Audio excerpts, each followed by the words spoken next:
Welcome! If you want to keep your Facebook profile more private and hide your gender information from your page, you're in the right place. Today, I'll show you step-by-step how to hide your gender on your Facebook page using the Facebook app on your PC following the latest update. Let's get started. First, open the Facebook app on your computer. Once you're logged in, look to the top right corner of your screen.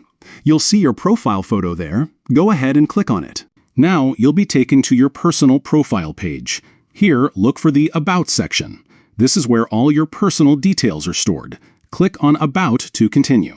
Next, you'll see several categories on the left side. Find the section labeled Contact and Basic Info. Click on it to open up more details about your profile. Scroll down until you find the Gender field. Right next to it, you'll notice a small Edit icon, usually shaped like a pencil. Click on this Edit icon to make changes to your gender information.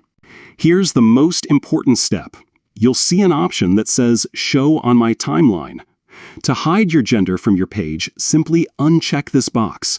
This will make sure your gender is no longer visible to other people who visit your profile.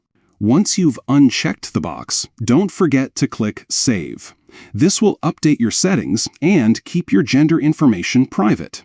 And that's it. You've just hidden your gender from your Facebook page. It's a quick and simple way to have more control over what information you share online. If you found this guide helpful, consider checking out more tutorials on keeping your social media profiles secure and private. Thanks for watching, and see you next time.